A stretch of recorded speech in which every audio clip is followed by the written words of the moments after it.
The Civil War in California ends up really being important politically and economically by creating huge opportunities for Californians, California landowners.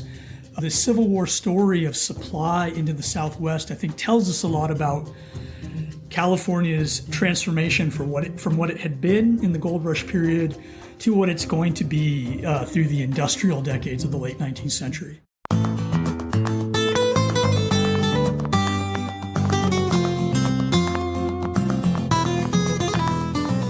You mentioned the railroad and how that fed into this whole situation. And, growing up in California, we think about the railroads a lot, and they were a huge part of our history. My grandfather worked for the Southern Pacific in San Francisco, right? So it's part of my personal history. But one of the things that your book brings out is what you just mentioned, is the whole controversy around how the Transcontinental Railroad was going to go across the continent. And it brings in another story, which, once again, growing up in California, I didn't think very much of as something particular to California, which is the Civil War. In your book, you really kind of detail how much the Civil War was impacting California. Could you talk a little bit more about that? Yeah, I think that was a major objective of the book. And there's been, in the last decade and a half, there's been quite a lot of new, exciting work on connecting both the sectional conflict in the lead up to the Civil War and the Civil War itself to the American West and to California. And so that was very much on my mind in writing the book. I think I ended up surprised at how much of a connection I found there. And, I think the gist of the thrust of the argument there is that this question of the Pacific Railroad and where it was going to be placed, that certainly was the single, alongside the question of federal territories, but that also is tied to the railroad, federal territories in the West. This is the defining and divisive question in Congress in the 1850s, is this question of where to put a transcontinental railroad. At the time, they really only imagined building one because the costs are going to be so immense and it's going to take so long by their calculations. And so where exactly it's going to be placed and how that will advantage certain sections of the country over others, or certain kind of metro areas, cities that are trying to become commercially dominant. This becomes the big fight in Congress. It's going to determine where Western settlement happens and how territories develop. And that's really where the question of, well, will these territories have slavery or not, comes into the issue as well. And I think what I found is that this question, it is a question of Western exploration and Western settlement, but it ultimately has everything to do with California and the Pacific Coast. Because once you get the gold rush, California is the place that everybody knows the railroad somehow has to get to. And the various urban areas and sections, north and south, that want the railroad to connect to them, they are thinking about the gold. And on top of that, they are also thinking about the Pacific Coast commerce. And so everybody knows this railroad is going to reach California, and everybody knows that it needs a Pacific Coast harbor that has to be on the California coast as well. And so California is really becoming determinative in this great divisive congressional question. And there's even, you can even see this in how the Pacific Railroad surveys are designed, where Secretary of War Davis, he creates a number of surveys that are essentially running across latitudes through the Western United States. But he has a specific survey just for California, just to figure out where the railroad's going to cross into the state. And I think that tells us how important and how how decisive California really was going to be in this this tremendous issue that, if you only look at the eastern United States, seems to just be about North and South. But no, it's about California. And so that's what pulls the Coast Survey into the story of sectionalism and the lead up to the Civil War. And as I mentioned, it's going to be, for the Coast Survey, a very tragic story, because the Coast Survey really believed that science and mapping could prevent that. They were really thinking that they could unite the country, North and South, by developing coastal commerce that both sections could have access to. So it's going to be a tragic story for them, but it's also going to pull in people like Edward Ord and Manuel Dominguez, who, as they see a real estate opportunity in the development of a coastal harbor for the transcontinental railroad at San Pedro Bay, they get caught up in the profit motive, and that's ultimately going to pull their friendship apart, especially as Ord tries to get and succeeds at getting that inside track on Dominguez and claiming the San Pedro estuary for the federal government.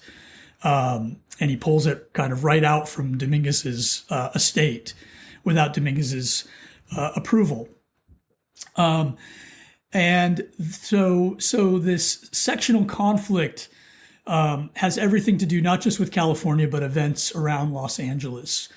And where that's going to go during the Civil War is really how San Pedro Bay is first going to be used as a harbor. So did you want me to talk a little bit about the war itself as well? Yeah, please do. So what you have by the end of the 1850s is that the Pacific Railroad issue becomes so divisive that it is essentially left undecided. Congress just can't determine a single route, and the United States is going to end up with divided government around that issue and around the issue of slavery, and the Democratic Party is going to fracture. The Whig Party fractures and then becomes the Republican Party. And that's ultimately going to set up the 1860 election where the Republican Party and Lincoln win.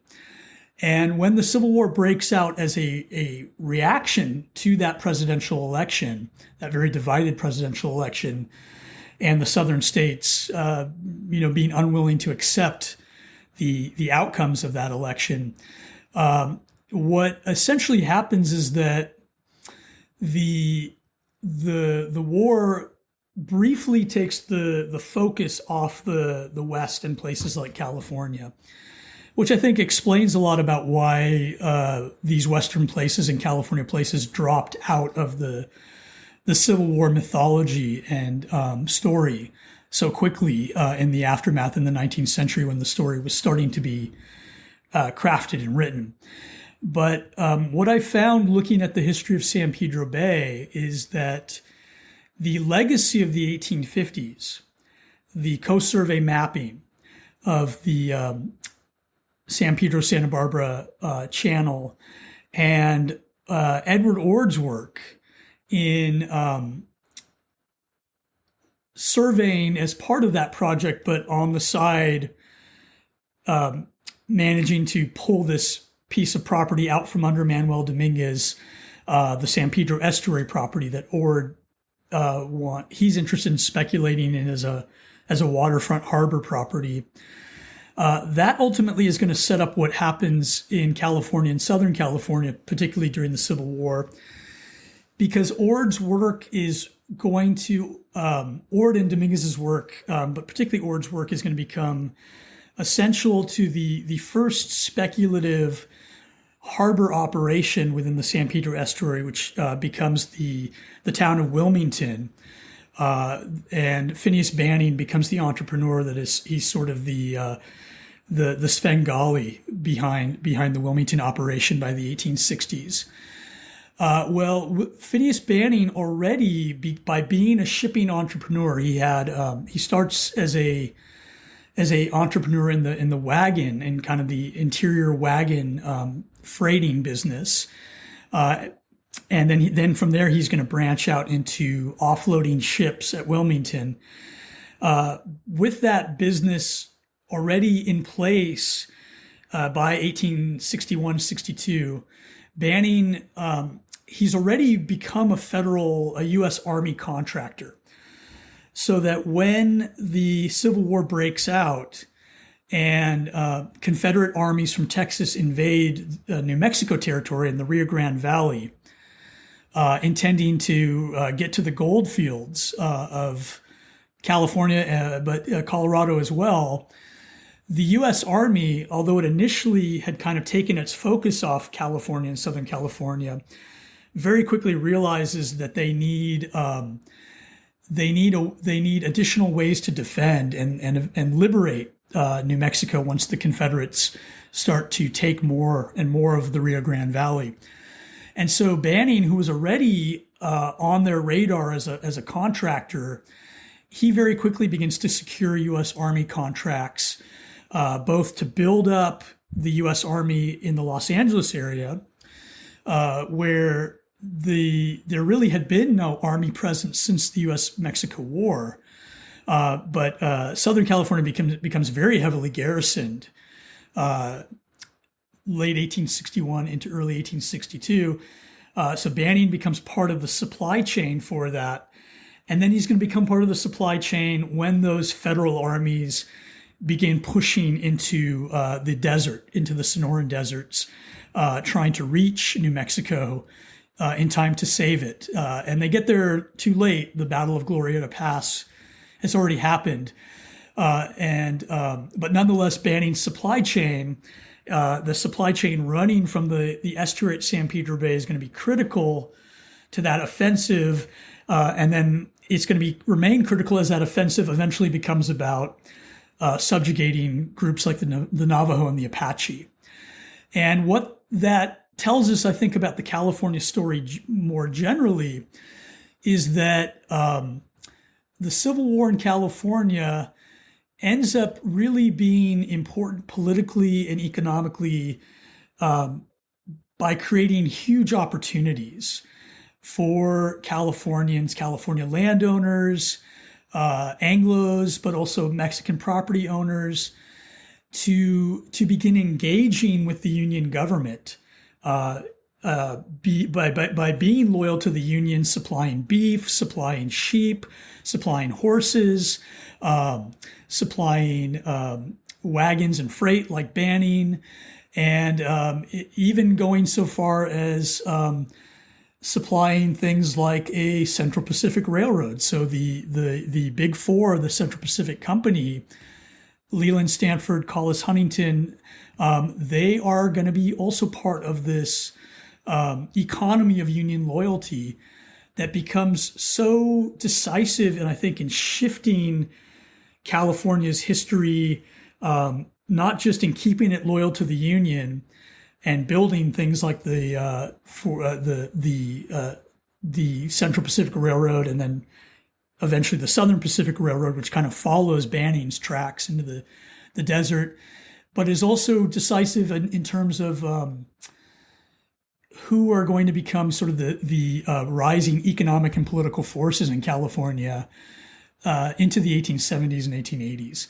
And so the Civil War story of supply into the Southwest, I think, tells us a lot about California's transformation from what it had been in the Gold Rush period to what it's going to be through the industrial decades of the late 19th century. Yeah, what you mentioned about the war in New Mexico, for example, and how that was going to become sort of a war to subjugate the native nations there, Navajo, Apache, etc., Mojave.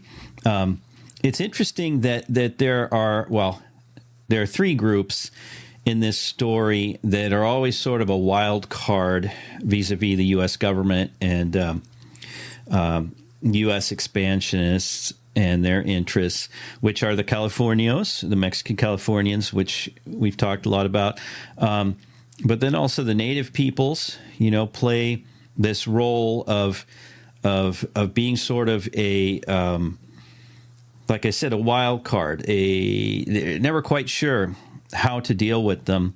And then there's one other group, which is the Mormons, the Church of Jesus Christ of Latter-day Saints, who also is there in the wings, and they're not quite sure where their loyalties lie, et cetera. Could you talk a little bit about, in particular, Native Americans and then also the LDS? Yeah, a very good question. So I think, this is really critical to understanding why the U.S. government in 1861, 1862 is so concerned about what might happen in the West and in California, even though so much of the Civil War itself and the big battles is going to be far away in the East.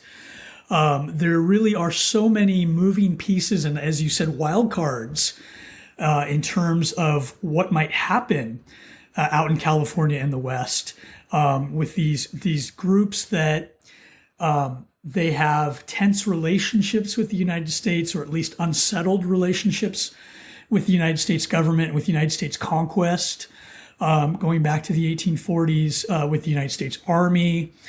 And the Lincoln government is really trying to predict where these moving pieces will land, where these wild cards, how they'll ultimately break in this question of, are they going to side with the Confederacy? Are they going to go their own way but cause so much chaos that it's going to decisively tip what happens in the East with the Civil War? It's in some ways analogous to the suspense over the Upper South and the border states through much of 1861, places like Kentucky. What are they going to do? Where are they going to side? The Lincoln government and the Union Army, so much of their strategy depends on Kentucky being loyal, but they don't know whether Kentucky is going to be loyal or neutral or side with the Confederacy. So that's happening. And then you also have the question of European powers and their loyalty. And that extends even to northern Mexico, Chihuahua and Sonora. Are they going to be taking sides here? And so Native Americans and the LDS and the government, or the people of Utah, the true people in charge in Utah, rather than the federal appointees, they are all part of this question of how the Lincoln government is going to be able to put out fires before they begin and kind of secure loyalty so that it can focus on the war, in the Trans-Mississippi theater and Northern Virginia. And so the LDS and the Mormons, they had to leave the United States, but initially New York, but then the Illinois, Missouri frontier because of tremendous religious persecution, even, orders of extermination that were given against them. So they faced tremendous violence. And so there's this very tense, hostile relationship. And when they moved to the Salt Lake area in 1847, Utah is going to be organized as a U.S. territory. And I think the LDS had an ambivalent relationship in terms of how they saw themselves as part of the United States, and yet not. But they, I think, wanted to put as much distance between themselves and the Gentile U.S. settlers who might visit violence upon them again. And the gold rush really starts to threaten them in that it's starting to put overland migrants coming across through Utah territory to reach California. And so there are these violent incidents, things like the Mountain Meadows Massacre, that begin to inflame the relationship of Mormons and against the United States government and non-Mormon settler populations. So that is still very much live in the 1861-62 period. Utah is going to eventually very clearly declare its loyalty to the Union. But for the brief moment, there was quite a lot of tension, and that inflamed resentment all the more. And we see that kind of showing up in California. Californians worried about this. Californians expressing anti-Mormon sentiments and hatred. It's all part of this history of populations and their experiences with each other on the frontier. And Native Americans have a similar story, especially the groups the tribes that were deemed hostiles. So kind of the non-pastoral tribes of the Southwest, who had shown much more capacity to resist settlers and the U.S. Army in the 1840s and 1850s. They are very much a wild card as well. And Californians, for that brief moment in 1861-62, they are imagining that somehow secessionists, Mormons, hostile Native American groups, Californians who are of a secessionist impulse, Mexican Californians, that all these groups that are kind of had been subject to tense relationships or asymmetrical economic relationships, subject to racial discrimination and even violence, that there's this brief, very interesting moment in California history where some Californians are imagining that all those groups are going to rise up together against them and just smash the settler project in California. And I think that's the gist of what you're getting at, is this kind of nightmarish scenario that Californians, particularly Unionists in California, are so terrified of. And that becomes a really important shaper in the San Pedro Bay story, because it's going to set up the military shipments and garrisoning of Southern California that is really for the first time going to make San Pedro Bay a viable port, a lucrative port, and a port that's on the radar of the federal government in Washington. Yeah, it's really fascinating. And maybe as a way of bookending the story, I felt that in reading about, when we get to the Spanish-American War and the U.S. Conquest of the Philippines, that it feels like, and correct me if I'm wrong, it feels like the project has really reached its apex, in the sense that it almost seems like the U.S. as an imperial power now has supplanted what Spain was trying to do, a couple hundred years earlier, by trying to set up ports and military outposts on the Pacific coast of California, especially to support and protect trade with the Far East, the Philippines, ultimately China. Can you bring us into this era of, Spanish-American War, U.S. as a power on the Pacific, and actually ultimately a global power leading into World War I? Yeah, I like the way you framed that question. I was listening yesterday to your segment with Eric Plunkett on exploration on the California coast by the Spanish Empire, and this transpacific project that the Spanish were engaging in the 16th and 17th century, connecting California places on the western coast of Mexico to the Philippines and the Far East. I think certainly the United States becomes the heir to that in the 19th century, and it's the conquest, the U.S. conquest of the Philippines in 1898, alongside Cuba in the Caribbean. It's such an interesting parallel, and it's such an interesting symbol, whether it was intended as a symbol or not, or simply just kind of opportunity. But the the United States, certainly at that point had developed it had secured and consolidated its expansion in the West, and the subjugation of the last kind of rebel native tribes by the 1890s on the plains and in the Southwest. And its Pacific ambitions, which I think had been there from the very beginning in the 1840s, the foundational pieces are now in place to realize that in a true way.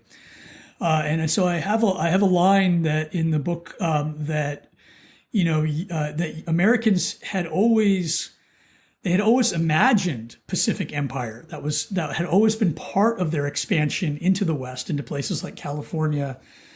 But by the time you get to the late 19th century, they can actually do it. They can actually marshal military and naval power, coaling stations. They can marshal supplies from Western economies that are developed enough. They can begin to use these ports that are starting to be developed with modern waterfront enough that the know-how is there to actually do this. And so the 1890s, I think, really are this pivotal time where the United States is no longer dreaming of empire, but is actually very consciously building the steps and the infrastructure to do this in a real way. So it is part of its rise to globalism. I assert in the book is really the building of infrastructure. So that's the physical infrastructure on one hand, the coastal places that are going to be these deep water ports that are going to allow the United States to project out in the Pacific, and eventually the Panama Canal will be part of that. It's also building the political will to do so, which is a story in itself, I think, a harder story for Americans than we sometimes acknowledge, was this shift to imperialism and the controversies around it. But nonetheless, the political will is created. And a third part of that is really that is going to touch on the story specifically, is building kind of the legal doctrines to which coastal places can be claimed by the federal government, by the U.S. Army engineers, and then master planned and built out. So the parcel of land that Edward Ord takes from Manuel Dominguez through their friendship is going to be a pivotal case study in that, where the legal doctrine is defined in a Supreme Court case that the Dominguez heirs, Manuel Dominguez's daughters, initially launched to try to claim back the land, arguing that Edward Ord had done this improperly in violation of federal laws. That case goes all the way to the U.S. Supreme Court in 1897. And the Supreme Court rules that these are federal places as navigable waters. And that is going to be the basis for the U.S. Army Corps of Engineers to come in. And so that the way the nexus between the political will, the legal doctrines, and the physical spaces that are going to be remade into deep water ports, I think has everything to do. I wasn't quite able to sort out the is this coincidence or is it not? But they all seem to be pieces falling into place so rapidly in the 1890s, almost too perfectly, that the United States has its moment where now it can make its move as a global power. And I think the inborn kind of resistance to Spanish rule that was happening in places like the Philippines and Cuba gave the United States this opportunity that it could come in and seize places like this and become an heir to the Spanish Empire as it was imagined in the 16th century. And I think what's another interesting facet of the story is the way that Los Angeles as a city makes its calculation to be a niche within that United States globalism. That if the United States is going to be a global Pacific empire, Los Angeles is going to make its claim to be a global Pacific U.S. city, which it still is today. Yeah, that was an interesting. It was an interesting branch of this whole story. That as somebody, I lived in L.A. for 10 years, loved it, and I find it to be a fascinating city probably because of that position that it holds, both on the Pacific as a world actor, but also as a place that is so particular as well in terms of its history and its makeup. So, yeah, and as you said, it comes full circle where it fulfills a kind of vision and destiny that the Spanish had initially when they set it up in 1781. Yeah, you're right. Oh man, I could go drill deep more on this subject, but I want to respect your time. But two quick questions. After finishing this project, I imagine that you devoted years to it. And coming out on the other end of it, what did it tell you about California, or how did it make you think about California in a different way, perhaps? Yeah, great question. So I think what it led me to realize about California is that California, it's a very interesting moment for California right now because we have, we as Californians, we have this sense that California should be asserting a lead position in the United States, and it certainly has tremendous influence. But I think there's this great sense that California could lead the nation in greater ways, in further ways than it does. And yet, we as Californians also we're very attached to this idea of California being an exceptional place, a place that other places in the United States could not be, even if they wanted to. And True. So there's this very interesting tension between we want California to be emblematic and yet exceptional at the same time. What this project, I think, taught me was that California really was defining so much about the American nation from the get-go, from a very early point in which the United States was preparing to take it from the United States. I'm sorry, from the United States was preparing to take it from Mexico. And it became definitive to so many big events in the nation's history. So it really deserves to be part of explaining the 19th and 20th century stories of the United States in ways that it has not been before.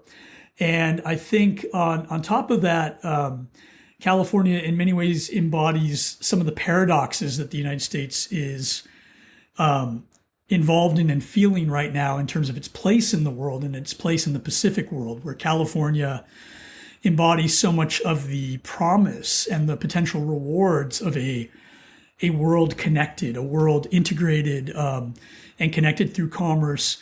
And yet it also embodies many of the challenges that a connected world can pose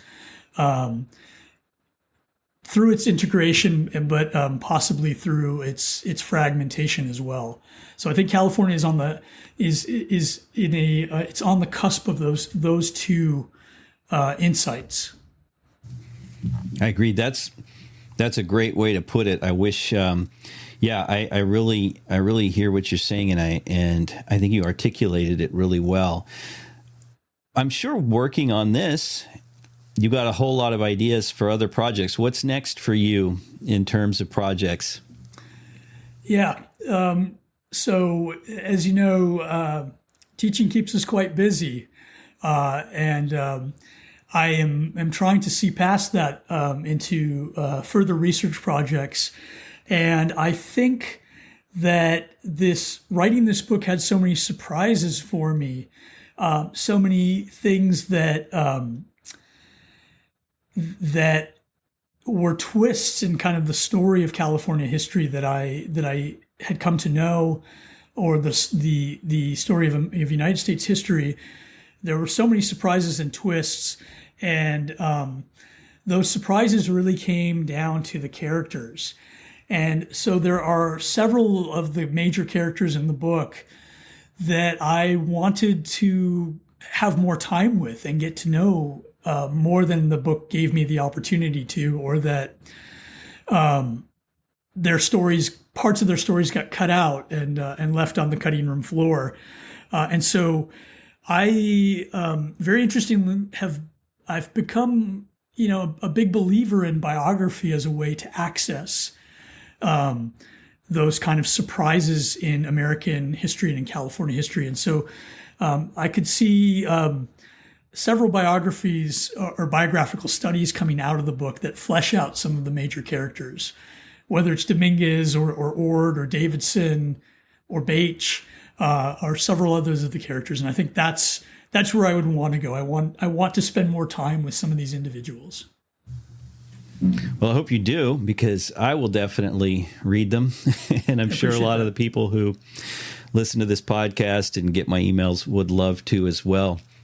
So, James Tejani, I want to thank you for the time that you spent in doing this, talking to us. But thank you for all the work and dedication you put into creating this excellent, fascinating book. Once again, A Machine to Move Ocean and Earth, the Making of the Port of Los Angeles and America. So once again, thank you. Thank you, Damien. It's been my pleasure. That concludes my interview with author James Tejani, who wrote the book A Machine to Move Ocean and Earth, about the creation of the Port of Los Angeles. If you like the interview, you're going to like the book even more, and I have a link to it in the show notes to this episode. Once again, I want to thank James for joining us and encourage you all to go out and read the book and to go out and discover something new about the history around you.